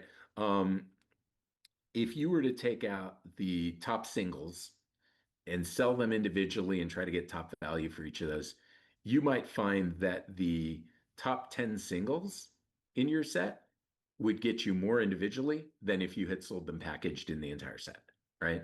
And so yeah, generally breaking it up, you're going to get more. And then what happens is at some point you take out Mickey Mantle and Roberto Clemente and Willie Mays and Hank Aaron, and you just have 522 random guys, which probably includes some great players like George Kell and Don Drysdale might be in there, but not the absolute top shelf.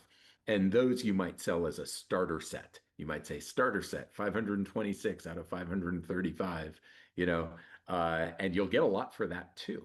Um, so, but it takes more time, right? It definitely takes more time. But yeah, if you have the time and patience to break it up, but I'll also say, like, and this might happen to you too. Like, it sort of hurts my hobby soul to take a complete set that I worked really hard on and then like break it into pieces. There's a part of me that's like, I'd rather get less money and just have this thing that I put together over a really long time and worked hard on sort of stay intact. But that's not everybody, obviously. Brian, you've sold uh, big groups of cards, complete sets. How did you approach that? Well, yeah, I agree with what Jason's saying. If it's all a matter of how much time you got and energy you want to put into it. You can make every penny you want if you go the eBay route and you're willing to spend years doing it. But you and I, Greg, have both done this. We've gotten rid of some cards, and um, we've used some people that do auctions. I think that's a good way to do it at times, because they have a lot more buyers out there than the local group. So I've used both ways. I wanted complete sets, but that's probably not the way the hobby's going. I think, as Jason's alluding to, now people collect the stars, and that's about it. Yeah. So it's harder to get rid of those 523 other cards or whatever. Now, if they're 50s or 60s, people are still gonna buy those because they're vintage, is the way I'll say it. But yeah, it's all about the stars and condition anymore, and it's just it the. I'm not saying the hobby's passed me by because it hasn't. I'm still passionate about it, but in some ways, the hobby's passed me by. Same. You mentioned one thing, and I love this open up packs because I loved open up packs. The checklist card. You always hated the checklist card. You know why they were in there, but my goodness, I had, I think 43 series number 3 checklist cards from the 64 set or something like that. And they were just the worst cards to get. Some of the people on the call remember that. Or even pipe up, what was the worst card manager card? You mentioned that too. Yeah, so you've gone through auction houses. Why don't you tell folks, Brian, about the local um, places that they could go to either buy cards or talk about selling cards? Yeah, I mean, we've got a couple in the Denver, a Mile High, and Jason alluded to them is probably the biggest, and they do some national stuff. But the the the good thing about auction houses is they don't have to be local necessarily. I know, Greg, you and I have used an auction house in Minnesota at times. Jason mentioned somebody in New York. So you find somebody you have a decent relationship with, or you build a relationship with that you're comfortable with. So the auction house doesn't have to be next door. People looking for cards here. We got All Seas Collectibles, who has helped us out with the Saber Group on occasion. Bill's Sports Collectibles was the first and the foremost in Colorado. It's on South Broadway. They're still the place to go to if somebody comes and asks me where to go get cards or have them look at it. Send them to Bill's because they're pretty easy to get to. I know the people at Bill's, so I've established a relationship with them. They're honest. They're not out there to rip you off. There are some people out there, and I think Jason could probably echo this, that are out to rip you off. So we try to steer clear of those, and they generally they get bad reputations, but they're out there too. So, and if anybody wants that, Greg, maybe what we'll do is we've got some stuff with the baseball card, the Saber baseball card website. Joe, who probably puts the best website and newsletter together in the whole world for Saber, I'll work with him, and we'll refer the class to some of this because we'll put some names and numbers up there that people could reference if they're interested, instead of Uh, just going to the phone book. If you want to send that to me, I'll send it Yeah. out. But let's do it within the next week while the class still remembers that we got a class here. Huh? We'll do it. We'll do it. So, yeah, and when it came to grading cards, I got the advice, grade some of the more expensive ones. And do want to mention that there's a difference in the way a couple of major companies price these grading things too.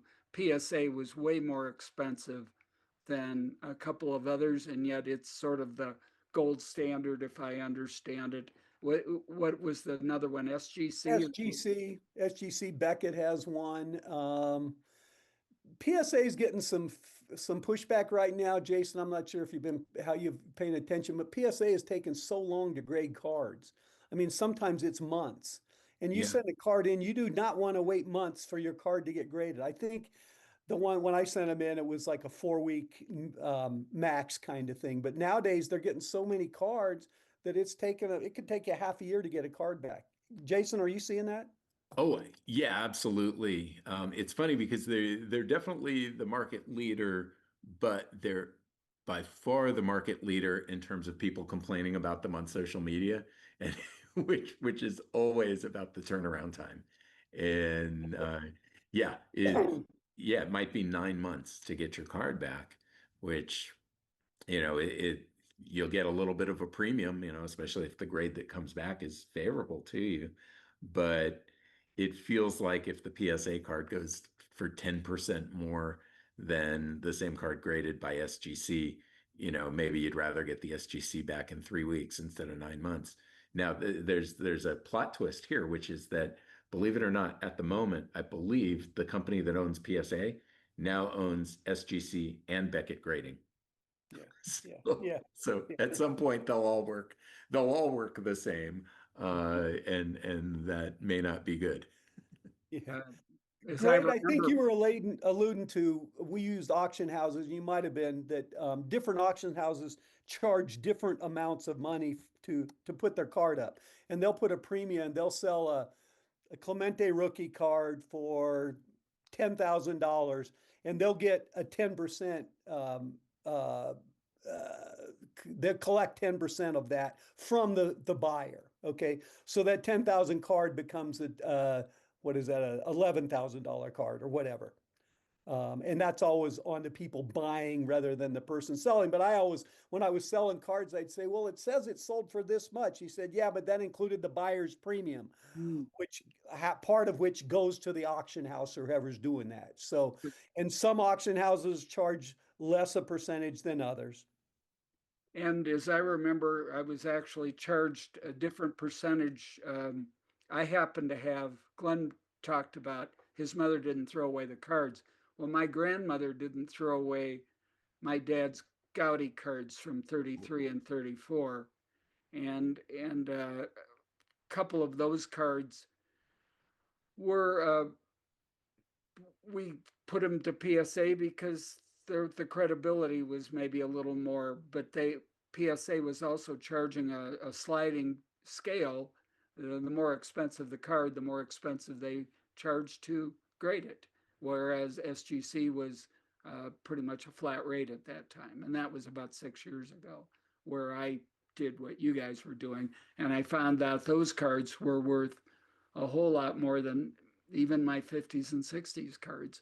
I mean, there was value there, but there wasn't near as much value as I might have hoped. And You know, like you said, Jason, it's hard if you worked hard to get a complete set to just see it. And we pulled out some cards, and these cards were unused, and the grades came back, you know, fives or sixes, and I'm saying, what the heck? These cards look perfect to me. And I understand I'm not the value center here. And of course, we're just talking about selling, and that's not why anybody in our age range bought cards. I think my sense was that the first mass, let's just buy cards for the um, buying and selling of it started maybe in the 80s, and there are complete unused sets that are, I've been told, don't bother. There is zero value to a 1987 Bowman set, or I think it was Bowman. Yeah. There's a whole bunch of those in the 80s, and they call them the junk wax era. Yeah. Going back to the question about the cards from the 50s, though, I mean, I'll tie it together a little bit in that, let's say somebody has a 1956 Gil Hodges, right? I didn't even have to say tops, right? If I say 1956 Gil Hodges, there's pretty much one. It's his tops card. They made some number, most of which didn't survive, so there's some number that's left. Um, if we fast forward 40 years from now, right? We and somebody says, "Ooh, I'd like to get a 2026 Paul Skeens." Well, chances are there's going to be 10,000 different Paul Skeens cards made this year, right? And so even if one of his main card, maybe his main tops card, over 1 million of it produced, but thousands of different ones, right? And so it's kind of like, at some point when there's that many different ones, what is it somebody's trying to collect? Is there somebody trying to collect them all? No, because it's impossible. Is there somebody trying to collect, the entire set of product X? Probably not, because that's impossible too, right? But you go to 1956, there are people trying to collect that set. There are people trying to collect Gil Hodges' whole career. There are people trying to collect one card of each Hall of Famer, right? There's sort of, for this sort of small supply of Gil Hodges cards, there's all these different ways to collect, and all these different ways that card's going to be desirable. But you look at a 2026 Paul Skeens, and I don't really need that one. I already have these 407 other ones. Yeah. Well, we'll go away from that, and on our chat, Joe Adonis says 56 best set ever. And then Brian says, well, Joe only missed it by 1 year, 55. Jason, I want you can choose a different year too, okay? So you don't have to choose between 55 and 56, but do you have a favorite year? Well, okay. So the diplomatic answer, which is true, but don't worry, I'm gonna actually pin myself down and make a decision. But I'm gonna say, in my mind, the 55, 56, 57 run by Topps is probably the greatest 3-year run ever, right? All three of those sets are just tremendous in their own ways. Now, the reason I'm gonna choose 56 over 55, so there I said it. The reason I'm gonna choose 56 comes down to the players available. So 55, there was still war with Bowman. So the 55, there's no Mickey Mantle. 56 has Mantle. 55, no Campanella. 56 has Campanella. 55, no, there is Ted Williams. So I take it back on Ted Williams. But the point is, 56, you had every major star in the game except Stan Musial, who didn't want to be in anything.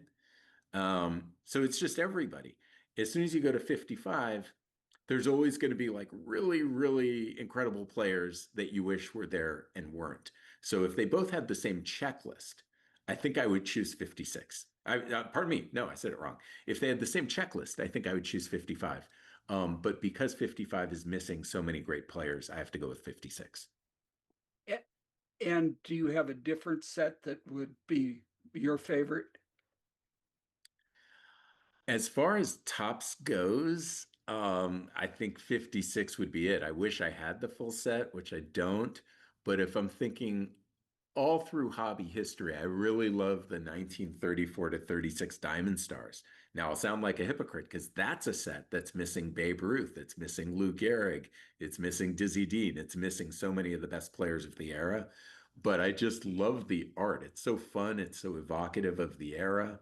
It's got this sort of art deco with like buildings in the background and like factories billowing smoke, you know, which the environmentalist in me shouldn't like, but for some reason on a baseball card, it looks really cool. You mentioned those cards. One of my favorites from back there, I think it was called Sports Kings, but this Yeah, had people from other sports. It had boxers. It yeah. had, so there was a Dempsey card. Um, oh my gosh, Yeah, the guy Bobby is Jones is in it. Babe Didrikson Abe is in it. Didrikson. I loved that card. It shows her in action in little bitty frames at the bottom, Yeah, uh, running, I think. And it is a beautiful card. Um, so, and then I'll go to something else. I didn't particularly like those leaf cards that had the bright colors in the background. mm, And that was one you defined as 49. yeah, Yeah, well, they had different sports too. that's Uh, right. you could find basketball and football and Yeah, uh, boxing too. uh, so and even hockey. I mean, I think there was a hockey player or two in those. So anyway, interesting cards. And what about from your era, Jason? Do you have a favorite there? I mean, as a kid, 78 was the first set I collected, and so that's the one that has the most sentimental value. But one that I come back to a lot that I just loved was 1985 Donruss. Um, 1985, you could buy Topps or Fleer or Donruss.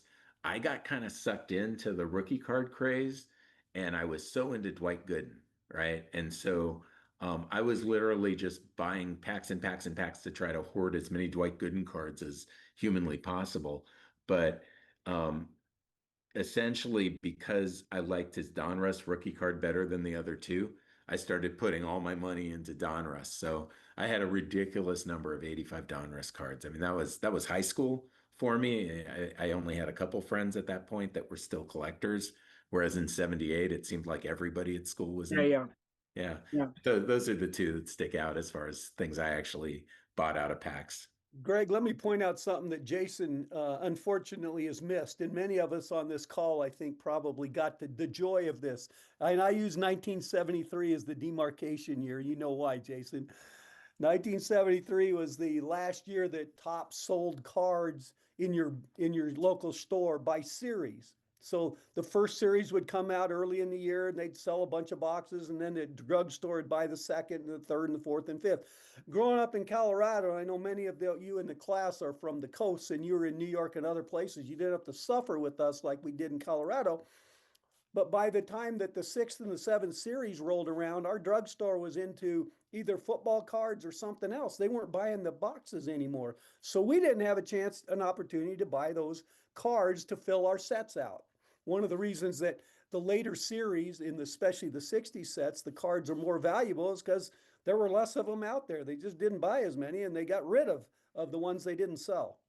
So you never had that opportunity, but I remember every time the new series came out, we'd be at the drugstore buying our cards, and we knew the new series was out, and we'd be down there as soon as we could buying because you wanted to get all the cards in that series. Yeah, that's exactly, yeah. I mean, that was sort of the way it went was the last series, sometimes was a little harder than the others, and sometimes it was almost impossible. Like the 1967 set Yeah. is really famous for tough high numbers. And I know folks in the Chicago area where they couldn't find them anywhere, and it would always be like a cousin that went on vacation to Boston and came back with two packs. And then these cards were like gold on the Yeah, school, yeah, yeah. you Okay. know? This sounds so familiar that I couldn't get them. I'm in a small town in the Midwest, and there's one place, and they don't even have that many, and you could not get those. And of course, we didn't have the type of social media that you can find anything. Uh, I want to put in a plug for Sabre. Uh, you can join Sabre for as a senior, I don't know, 65 bucks or something like that for the year. I'm a member. Sabre was born of the Bill James era of statistical analysis, but it now has 32, something like that, interest groups, things like baseball cards, but um, there is the statistical analysis. There's women in baseball. There's pre 1900 baseball. I believe there's even probably a Far Eastern baseball card, whether it's Japanese or Korean baseball card group. I don't know whether they're separate or combined, but uh, just in baseball parks. We have a member of our local Sabre that has gone to how many minor league ballparks? He'll take a trip every year and go to 15 minor league ballparks all throughout the country. I mean, and he's visited 280, I don't know, something like that. There is a guy who really loves baseball. If you're going to go to all these minor league ballparks, and of course now many of them are inoperable. I mean, they're just shut down. That's the right word because baseball has shuttered so many minor league teams, and that's just too bad. But Greg, Jason put the link to join Sabre in the chat. So, and Joe Adana, who's on this call, is the president of our local chapter. And we have one of the most active local chapters in the country with a variety of needs. But anybody in this class, it's a group that if you join, one, you get all the cool stuff that they send out, their newsletters and everything. And we have a monthly meeting that, you know, you get a bunch of people that just want to talk baseball together. You don't you have to don't, go to the monthly meetings. You don't have to. But it's a good group to be a part of, and you get. I mean, today we got a newsletter on baseball, or a whole magazine on baseball arts and culture, which looks fascinating. People that have written poems about baseball. People have talked about playing a game on the streets of New York City called stoop ball, which I'd never heard of before. So, and you get those kind of things for free once you join, and the membership is only like 60 bucks. yeah, and to add to that, our Wednesday noon meetings, you don't even need to be a member. So Yeah. uh, those are non-exclusive meetings. I will mention, you said Cracker Jack, Jason, which was what year was the baseball? 1914 and 1915. Well, Cracker Jack came into certainly the popular lexicon with "Take Me Out to the Ball Game," which is part of a longer song. So Cracker Jack, and that is roughly either 1906 or 1908, I'm going to guess.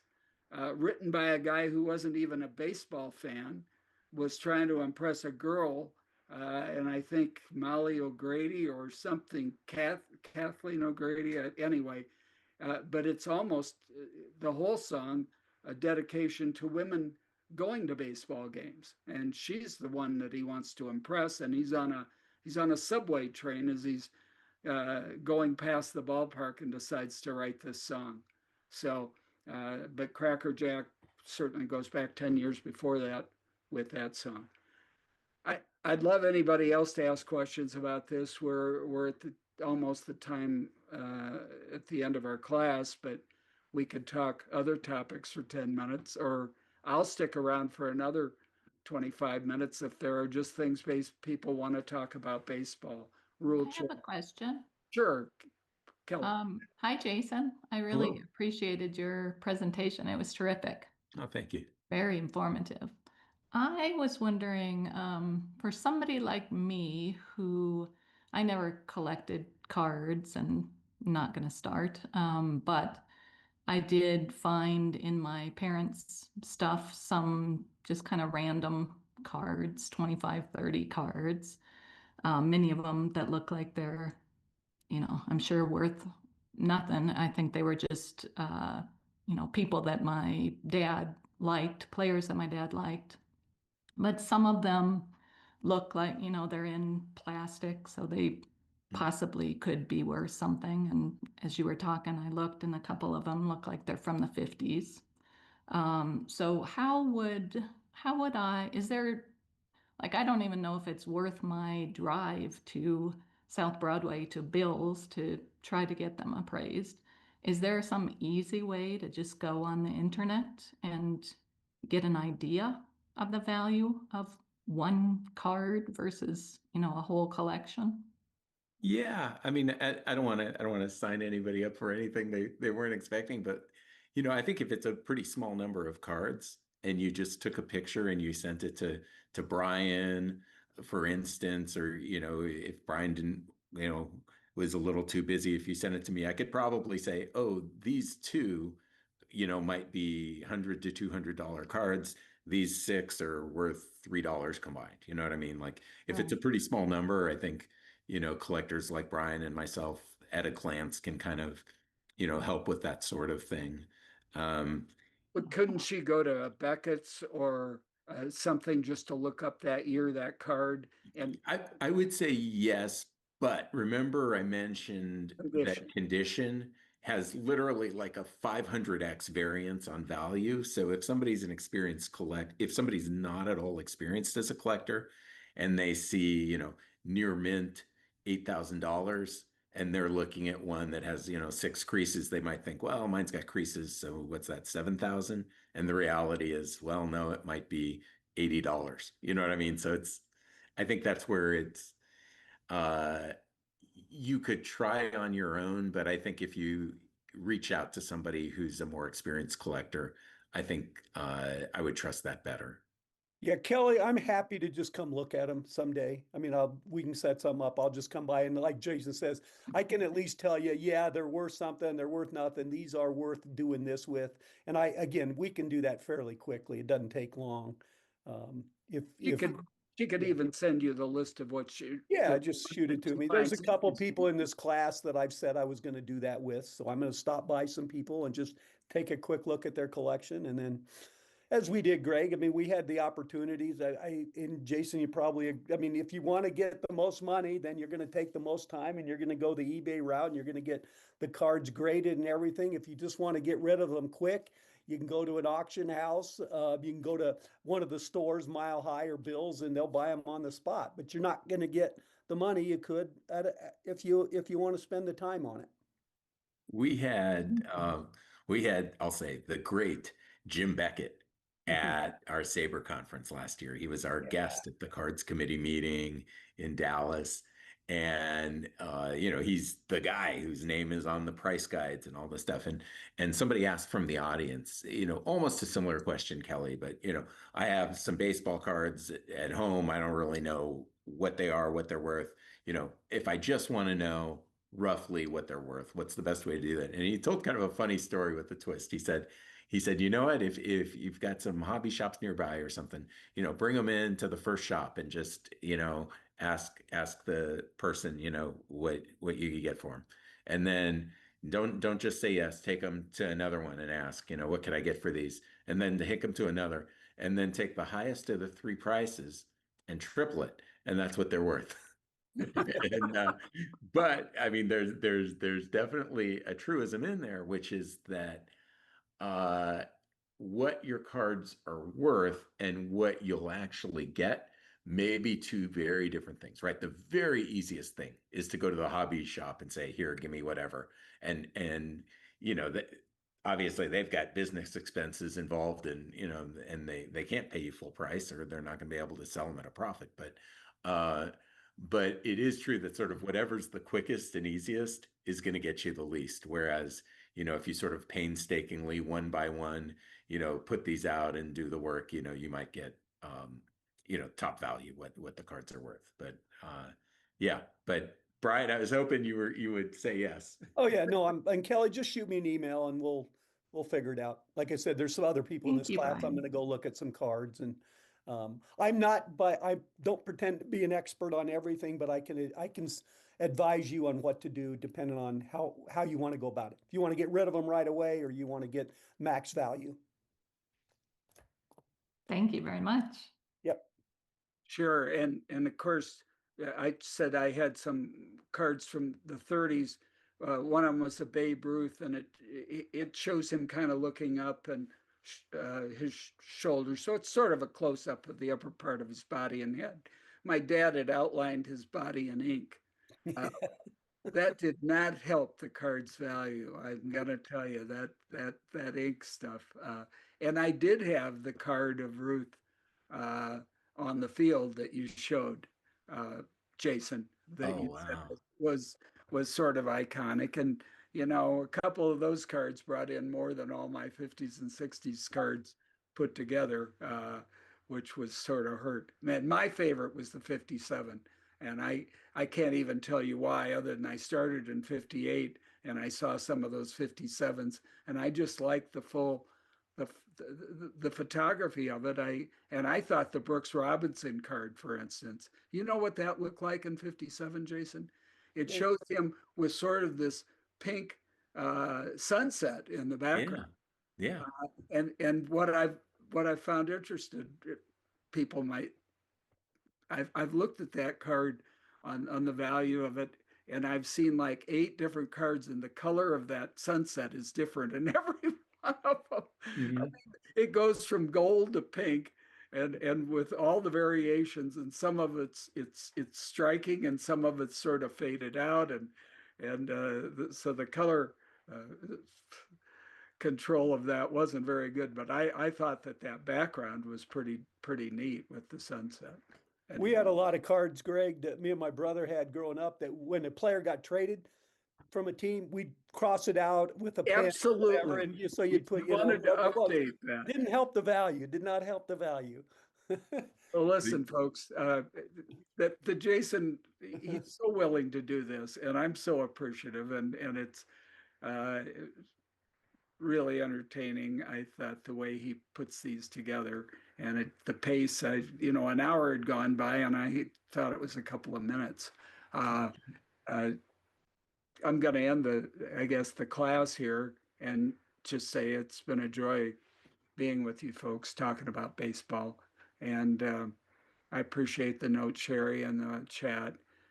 You'll get uh, an evaluation, and it isn't so much the evaluation, but any suggestions or ideas you have, you get an open commentary there. And I don't know who makes them. So if you have any thoughts about the class, feel free to uh, give me those.